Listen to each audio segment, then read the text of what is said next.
नहीं सुन पाए उनको वो रिकॉर्डिंग के माध्यम से जांचेंगे, परखेंगे, और हो सकता है आप में से कोई दो कवि, एक कवि या कवित्री जल्दी किसी अच्छे मंच पर उनके साथ काव्य पाठ करें। इसीलिए उन्होंने आने के लिए अपनी सहमति प्रदान की थी। मैं थोड़ा और बता देना चाहता हूं कि भारत सरकार द्वारा उन्हें जो डॉक्टरेट की उपाधि है वो भारत सरकार द्वारा दी गई है, और डीलिट की उपाधि जो उन्हें, क्योंकि ऐसा कम ही होता है कि भारत सरकार द्वारा डीलिट की उपाधि हरि सिंह और विश्वविद्यालय से किसी को मिले, विरले ही लोग होते हैं, उसमें वो सम्मिलित हैं। और 4 पुस्तकें उनकी हैं और करीब 100, ऐसा कहा उनका भी कहना, और मैंने तो जो देखा है, मैंने अपने कालखंड में 300 कवि सम्मेलन तो देखे हैं और 1500 कवि सम्मेलन की उनकी यात्रा है, 15 वर्षों से वो कवि सम्मेलन कर रहे हैं। तो ऐसे राष्ट्रीय कवि का मंच पर होना, और कविताओं से ज्यादा उनका कहना है कि मैं कुछ साझा करना चाहता हूं, वो एक मंथन करना चाहते हूं, आप तक रखना चाहते हैं। मैं सीधे सीधे आवाज देना चाहता हूं आदरणीय डॉक्टर अखिल जैनानंद जी। एक बार जोरदार तालियां हो जाएं। बहुत बहुत धन्यवाद अखिल, कपिल। पहले तो मेरा निवेदन है आप लोग थोड़ा सा आगे आ जाओ। जो लोग 101 प्रतिभागियों में हैं, अगर वो पीछे बैठे हों तो थोड़ा आगे आ जाओ। 101 प्रतिभागियां, जो सुनने वाले लोग हैं वो नहीं भी आएंगे तो चलेंगे, पर जो प्रतिभागी हैं वो थोड़ा सा आगे आ जाएंगे जी। सम्मानित मंच और सागर बुंदेलखंड में मेरी नजर में लगभग पहली बार हो रहे 101 कवियों का महाकुंभ। बिल्कुल भैया, ये बहुत बड़ी उपलब्धि है। आयोजन मंडल मेरे छोटे भाई ठाकुर साहब, कपिल जी और जो भी लोग हैं वो बहुत बधाई के पात्र हैं। मैं बहुत देर से यहाँ पर बैठा हूँ। कपिल ने मेरी भूमिका में बहुत सारी बातें कही भी हैं, और कपिल ये बात जानता भी है कि सागर की साहित्यिक धरा से ये मेरा सौभाग्य नहीं है कि मैं इस धरा को टच भी नहीं कर पाया हूँ, छू भी नहीं पाया हूँ। मैं थोड़ा दूर रहता हूँ मेरे निजी कारणों से।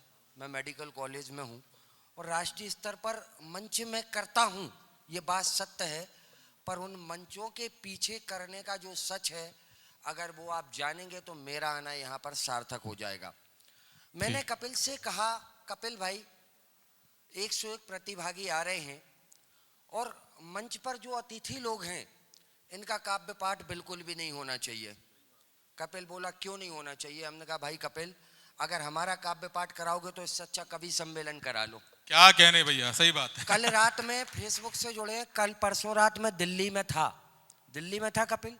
उसके पहले मैं एक दिन पहले दिल्ली के पास नोएडा में था। परसों मुझे असम गुवाहाटी में प्रोग्राम है, कल मेरी फ्लाइट है।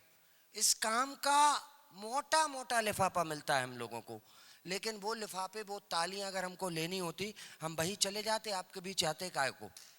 क्या कहने तो भैया, मेरा निवेदन है, अगर मैं यहाँ पर आया हूँ तो सिर्फ इस बात को ध्यान रखें, जब अखिल आनंद उस सीट पर नीचे बैठते थे तो यहाँ बैठे हुए कोई व्यक्ति को हम बड़े ध्यान से सुनते थे, तब अखिल जैन डॉक्टर अखिल आनंद बने। क्या कहने भैया, बहुत गहरी बात कह दी। एक प्रश्न करना चाहूंगा, अच्छा दिल से हाथ उठा के बताना, ये नकली बातें होती मंचों पे। मैं बड़े बड़े मंचों से मेरे संचालन सुन लेना, मैं कह देता हूँ ये तो मेरे आंगन है, मेरा घर है। लोग कहते हैं मैं तो साहित्यिक दृष्टिकोण के लिए जुड़ा हूँ मंचों से। लोग कहते हैं मैं तो साहित्य की सेवा करना चाहता हूँ। मैं कहता हूँ नकली बात करते हो तुम, असली बात यह है तुम लिफाफा लेना चाहते हो। क्या कहने भैया, कौन कौन नहीं है जो लिफाफा लेना नहीं चाहता? मैं तो चाहता हूँ, हाथ उठाओ। कौन मंचों पे लिफाफा लेना नहीं चाहता? चाहते हो अगर तो हाथ उठा दो। मंचों से लिफाफा लेना चाहते हो? सब चाहते हैं, और सब अगर लिफाफा चाहते हैं तो हमें लिफाफा लेने के लिए हमको अपने आप को बड़ा करना पड़ेगा। अभी एक प्रोग्राम था खुरई में, डॉक्टर कुमार विश्वास साहब आए थे, उस टीम में मैं भी था। निजी कारणों से मैं नहीं पहुंच पाया। कितना बजट था किसी को पता है? कितना ले गए थे कपिल? 30 लाख रुपए। कितना? 30 लाख। कुमार विश्वास 30 लाख ही लेते हैं, जानकारी आप तक है ना। सब मेरे आने के बाद मेरे पीठ पीछे शायद लोग कहें अरे नकली बात कर रहे थे, साहित्यिक मंचों पे पैसा की बात चले गए। लेकिन जब पैसा मिलना शुरू होता है ना, सबकी मन होता है वो बात करें। इसका ये मतलब नहीं है कि हम साहित्य की उपासना नहीं करें, इसका ये मतलब भी नहीं हम साहित्य की साधना नहीं करें, इसका ये मतलब भी नहीं हम साहित्य की पूजा भी नहीं करें, इसका ये मतलब भी नहीं हम बेबाहर लिखना शुरू हो जाएं, इसका ये मतलब भी नहीं हम कविताओं में मात्रक दोष रख दें, इसका ये मतलब भी नहीं है हम कविता के नाम पर फूहड़ता और अश्लीलता परोसें। पर इसका ये मतलब है कि अगर कविता के साथ हमें अर्थ मिल रहा है तो हम ले लें। सही बात है। प्रभात भाई, मैं कुछ बहुत छोटी छोटी बातें करना चाहता हूँ। अगर मेरा व्याख्यान कराओगे, मैं अभी भागलपुर यूनिवर्सिटी में हिंदी साहित्य का एक बहुत बड़ा, मैं नाम भूल रहा हूँ, उस संस्था ने मुझे कई निवेदितों के लिए एज अ गेस्ट बुलाया था। उन्हें बोला सर क्या आपका मानदेय रहेगा? मैंने कहा मेरा मानदेय नहीं बताओ, सीटों की संख्या कितनी रहेगी ये बताओ। अगर मैं चाहता हूं कि यहाँ पर 100 लोग, 20 लोग, 50 लोग हैं, एक व्यक्ति भी अगर सुनकर, एक युवा भी सात्विक और एक अच्छी राह पर चल गया, भैया बैठ जाओ, है ना, आप लोग बैठ जाइए, तो मुझे लगता है मेरा आना सार्थक हो जाएगा। सबसे पहले हमको क्या सीखना है? सबसे पहले क्या सीखना है? हमको सुनाने की प्रवृत्ति से हटना है, जिसको हम बोलते चिपकना। मंच पर चिपकना छोड़ दो, मंच पर सुनाना छोड़ दो। अपनी कविताओं को इतना बड़ा करो कि लोग तुम्हें सुनने के लिए खुद बुलाएं। ये बात, ये बात, ये बात। गुवाहाटी के प्रोग्राम में परसों मेरी बच्ची का जन्मदिन है, इतना बड़ा लिफाफा है, कपिल जानता है। अभी टेलीफोन पे कहा, मैंने कहा मैं नहीं आ पाऊंगा। बोले अखिल जी आप नहीं आओगे, कार्यक्रम निरस्त कर देंगे। क्या बात है। सच बता रहा हूँ, ये बात मंचों से कह रहा हूँ। अपने आप को इतना बड़ा लो, और इतने आप को अगर आपको बड़ा बनाना है तो अपनी कविताई को बड़ा करना होगा, अपनी प्रस्तुति को बड़ा करना होगा। सीख के जाना दोस्तों मेरी बात, कविता का शिल्प समझना होगा। जरूरी नहीं है हम तुकांत, मैं भी नहीं गा पाता। बच्चे में मेरी माँ, बचपन में मेरी माँ बताती है, मैंने सिक्का निगल लिया था, मैं नहीं गा पाता। लेकिन आप अतुकांत में, मुक्त छंद कविताओं में, गोस्वामी जी थोड़ा एक अच्छी बात कह रहे हैं, चर्चापन बात, भैया आप लोग बैठो ना।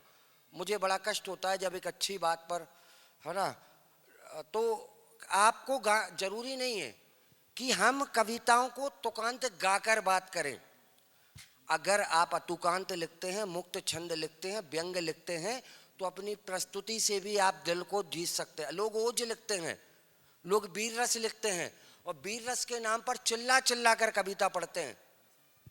किस दिनकर साहब ने लिखा था, रामधारी दिनकर साहब को पढ़ो, आप पंत को पढ़ो, निराला को पढ़ो, तुलसी को पढ़ो, रहीम को पढ़ो।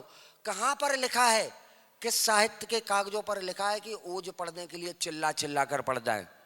लेकिन लोग नहीं, हमने तो ओज लिखा है, हम चिल्ला कर पढ़ेंगे, हम तेज पढ़ेंगे, हम बहुत अगर तेज कहेंगे तो हमारा ओज होगा। ऐसा नहीं है।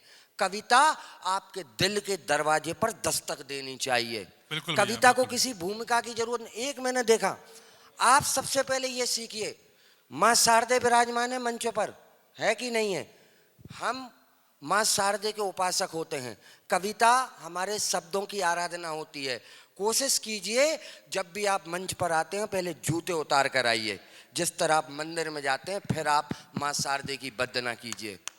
हम छोटे मंचों पर जाते हैं, बड़े मंचों पर जाते हैं, पहले मंच छूते हैं, अपने जूतों को उतारते हैं, माँ शारदे के चरणों में नमन करते हैं, फिर कविता का पाठ करते हैं। आप जूते लगाए आ गए, ऐसे खड़े हो और सुन रहे हो, संचालक टोक रहा है, नहीं हम तो और सुनाएंगे और सुनाएंगे, तो आज ही सवेरी पेल दो तो फिर जिंदगी भर क्या सुनाओ।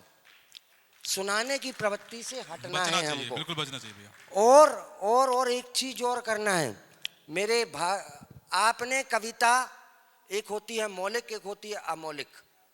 हमको रचित बनना है, स्वविचलित नहीं बनना। अपनी कविता पढ़ो, अपनी कविता। अभी 15 दिन पहले मेरी 4 पंक्तियां बहुत वायरल हैं, बहुत वायरल हैं, बहुत वायरल हैं। मैं एक बड़े मंच पे संचालन कर रहा था, आयोजक कहने लगे भैया हमारे समाज में एक लड़की है, बहुत अच्छी कवित्री है, अनामिका अंबर के साथ पढ़ा, कुमार विश्वास के साथ पढ़ा, उनके साथ पढ़ा, संचालक महोदय इनको पढ़वा दो। हमने कहा भैया 2 लाख की टीम बनाई है, हम लोगों को सुनो। बोले नहीं पढ़वा दो। मैंने उसकी भूमिका जमाई, घर की आंगन की तुलसी, देश का बड़ा नाम करने वाली मेरी छोटी बहन आए और इस नगर का नाम रोशन करे। वो आई और 4 पंक्तियां मेरी ही पेल गई और तीसरी भूल गई। मैंने कहा पहले तो इस बिटिया के साहस के लिए ताली बजाओ, जो संचालक महोदय की खुद पंक्तियां पेल गई। तो जीवन में अगर दूसरे की एक पंक्ति लिखते हैं गोस्वामी जी, दूसरी पंक्ति के लिए आपको पता है सुबह हो जाती है। घरवाली कहती है पूरी रात नहीं सोए, क्या पागलपन है। माँ चिल्लाती है, पिता चिल्लाते हैं, लेकिन हम जानते हैं हम कितना त्याग करते, कितना तप करते, तब जाके दूसरी पंक्ति होती है। साहब हमको वाह भैया। अपनी ही लिखनी है, बिल्कुल हमको अपनी ही सुनानी है, और वाह। दूसरे की सुनानी है तो हमको नाम उसका नाम ले